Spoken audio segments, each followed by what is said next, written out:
dzake pamberi paJehovha achidzifukura nokudzifumura. Hey, vakomana, ndaho vadziisa pano. Manza zvataura mazorodzere. Wabwereketa pamusoro pavakomana vakasangana naJesu kukwisi. Pane shoko kapaya kwete rokumbotamba naro. Evhangeri youpenyu chaiyo.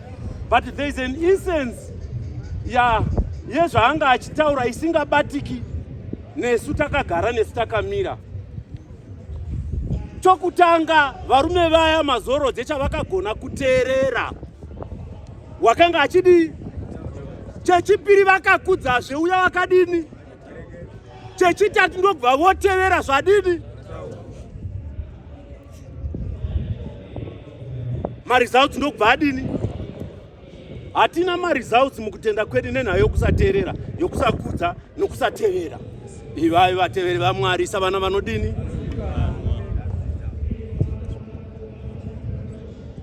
Gare. Kutaura zvakawanda, tina mambo pakati pedu, handii ndizvo? Shoko iroro kuteerera nokutevera takarigara naka kubva kuna bambo vedu Adhamu. Inzwa 3 vhesi yakaita 17. Zvawateerera inzwi romukadzi wako ukaramba kuteerera ini wakakupa mashoko, nyika yadini? Yatukwa. Tatogara naka. Isinongoita sani satateguru wedu.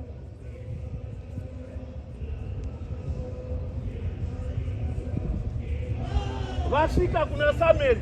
Pamoenda uko kana mukanovawana vakomana pedzai vose, urayai zvose varume navakadzi. Iye ika ndokunoona vasikana vakanaka, ndokuisa kumusana, ndokupenga, ndokuona ng'ombe dzakanaka, ndokupenga. Muprofita wouya, meremere nerusha zvandinonzwa chinyi nhaiwe mukomana? Tarira zveuvone iwe, kuteerera kunokunda chinyi?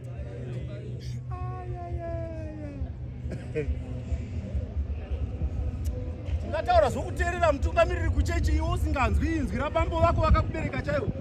Hauoni kuti wakangobva nazvo kumusha kwenyu ndokubva wauya nazvo muchechi? Saka pamwe zvinhu zvinotinetsa vadzidzisi.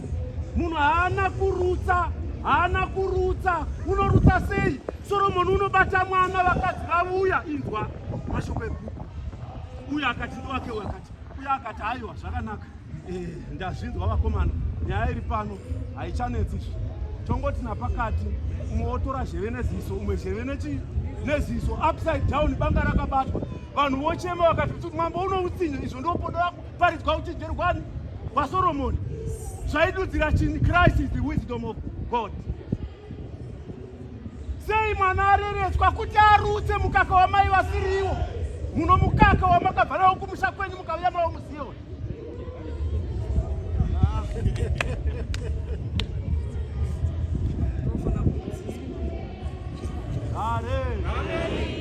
Gare. Makarumba pazwa madzimai, inzwai nhaka yamakagara. Sara, inzwa, Sara, buku rinoti waingoti ishe wangu, ndopanokuropafadzwa kwani.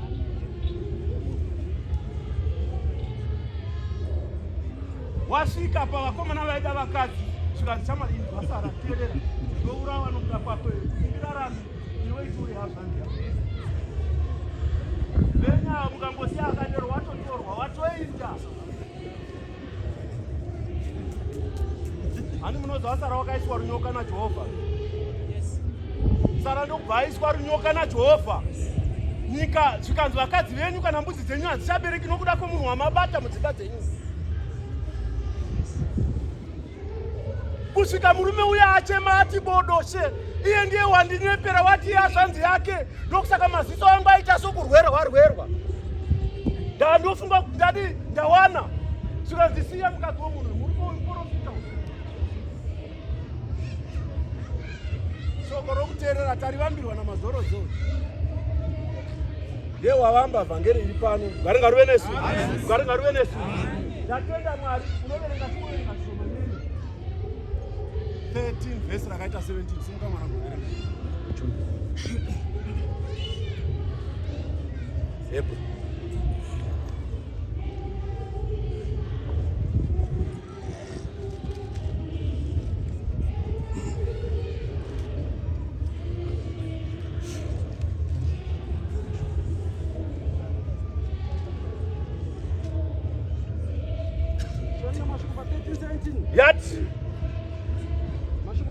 namba anoti tererai vatungamiriri venyu muzviise pasi pavo nokuti vanochengeta mweya yenyu savanhu vanozobvunzwa pamusoro penyu kuti vaite izvozvo nomufaro vasingaiti neshungu nokuti izvozvo hazvikubatsirichi.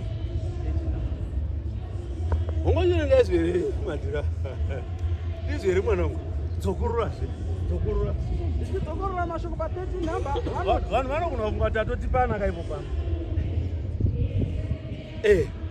mashoko pa13 nhamba yakaita 17 dzaHebheru mashoko pa17 nhamba anoti tererai vatungamiriri venyu imitererai vatungamiriri venyu muzviise pasi pavo kana mavateerera mapedza kuvateerera shoko guru rinoonekwa kuti munovateerera kuzviisa pasi pavo nokuti tombodeti namba 1 kana mavateerera zvinozoitika mberi ndozvokuti ivo vete iwe ndivo vachadini ndo vachavhunzwa nokuti vanochengeta mweya yenyu.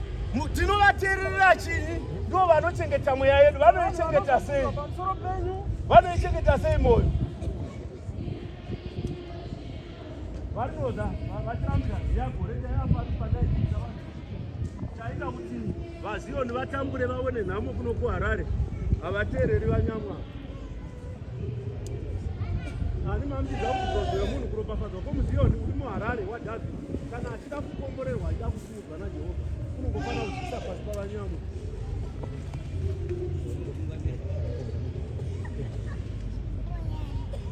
asi vakomana ivavava vanochenjeresa uye vakangwarisana. munotowana vachiti mukuru ndina raviro yenyu Jehovha wati ndikuisei mavoko pamusoro. ivo vanyama vototenda kunyengetererwa kuramba kuzodzwa kuri pavari vachikutapurira kumuduku.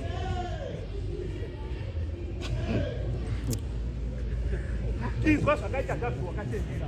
inzwa zvakaita Dhavhidhi wakatendera. makamborenga mashoko aDhavhidhi unobvunza mukomana uya kuti hauna kutya sei kuiwe kuisa kana kubata.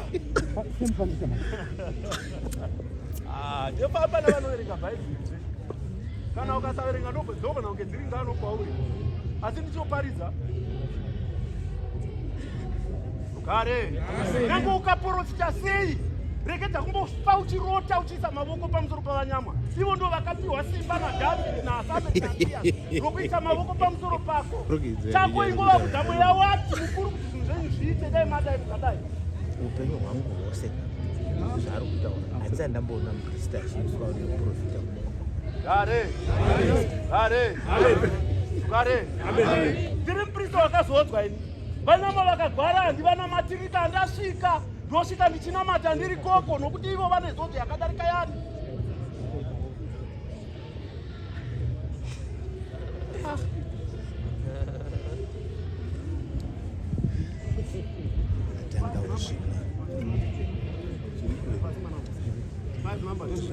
vari kutaura 5 vhesi rakaita inoda kutaura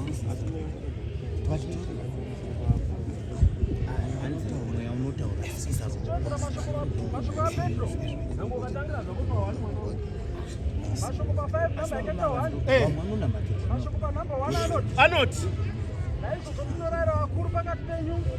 ndanga ndinayo vakomana ndiyo kungorayinana sinemisa vakuru. ini mukuru pamwe chete navo. ini zvandiri mukuruwo pamwe chete navo. chapupu chamadambudziko aKristu. asi sviri meshoko guru riri pandiri ndiri chapupu chokutambura kwaKristu Jesu. nomugova navo wokubwinya kuchazoratidzwa ndichiti mira iwe pane shoko rataurwa kuva chapupu chamadambudziko aKristu Jesu.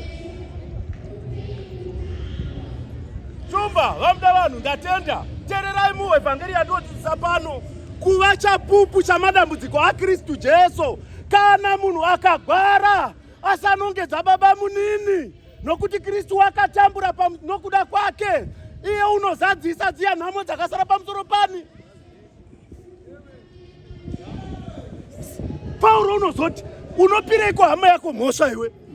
ko iwe unopirei hama yako mhosva iwe? umwe munhu unototi saka wamatumba vari kuramba kuti unavaroyera.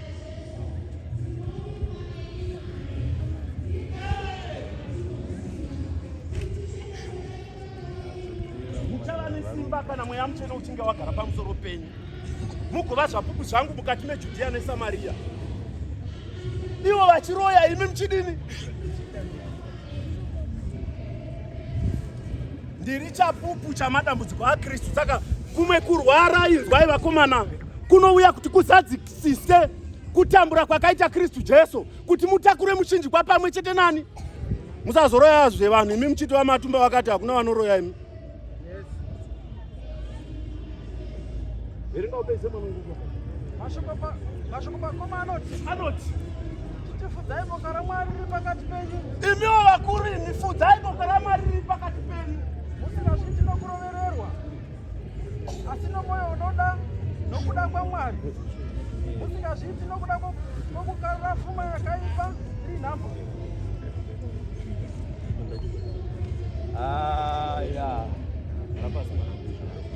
Karapasi watopedza wewe.